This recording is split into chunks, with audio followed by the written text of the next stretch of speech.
Welcome to Trail Talk with Bobbi Jeen. Today we are going to be visiting with Tom Balding from Balding Bits Spurs. Tom has such an amazing success story. He has been making top quality bits and spurs for almost 40 years. He has also been mentoring, inspiring, and motivating individuals to go after their dreams, just as he has done.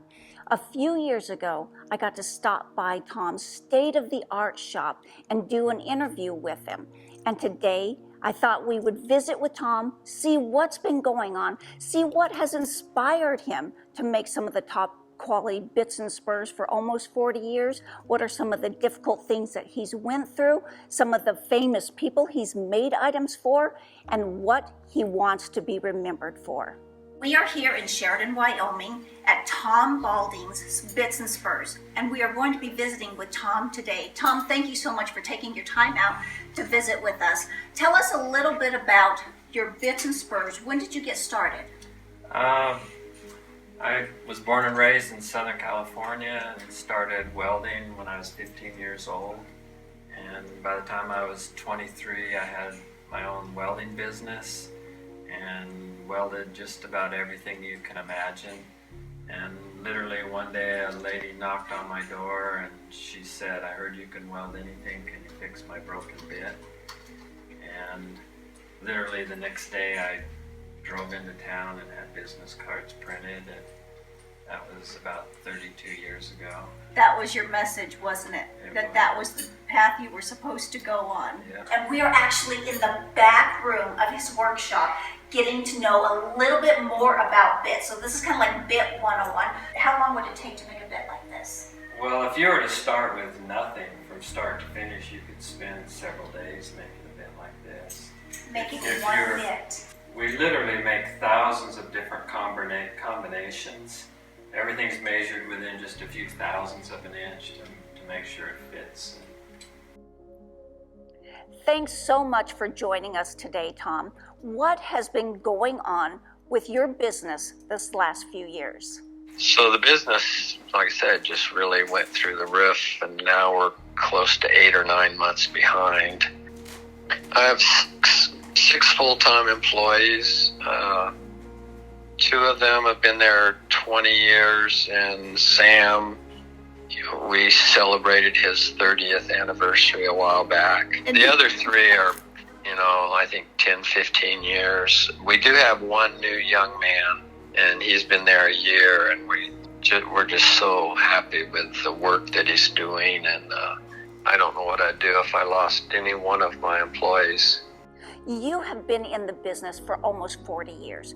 What is the key to your success? The drive that I had, where I just worked nonstop for years, I just insisted on making the highest quality that I could. Tom, what has been one of the most difficult things that you have had to work through in your career? In the early 2000s, we were being really ripped off by all the imitations and copies coming offshore. It devastated our business. We lost a lot of accounts, especially in Canada, where they just didn't want to buy anything. And our reputation was being hurt because they were actually labeling Bits and Spurs with my name. We were getting things mailed to us that we didn't make. And then when we tried to explain we didn't make it, we were called liars. And oh, wow. How many bits and spurs do you make a year? Like about 6,000 or 7,000 bits and about 1,000 spurs, I think. The very early days, my goal was to build 1 pair of spurs and 1 bit a week. For me, that was a week's work.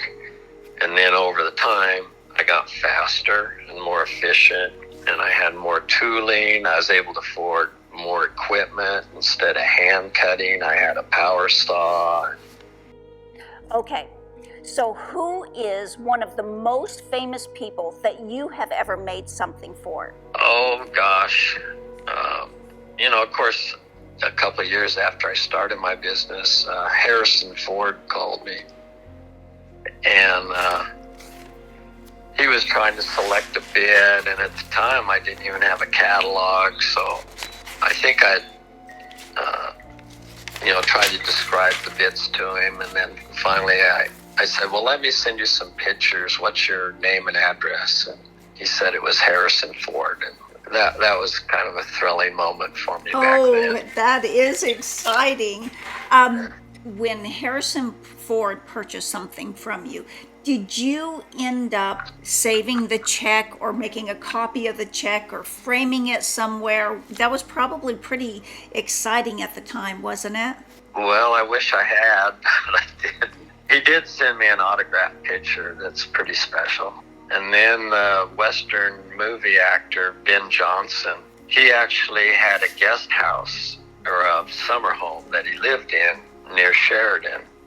And he had been into King's Saddlery and saw a pair of Spurs that I had sitting in there on consignment. And he called me one night and he wanted me to make a bid. And I said, well, I don't know how to make a bid.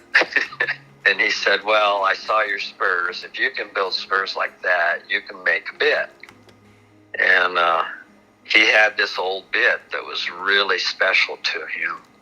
I took it home and I made one exactly like it. It was really complicated. I had to build, it was a loose shank, it had chains, and it was quite a project. But when I built it, I made two, and I still have that other one.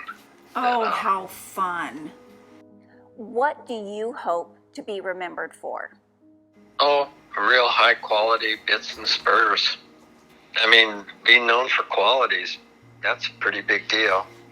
Tom, it has truly been an honor getting to visit with you today and sharing your wonderful success story with others.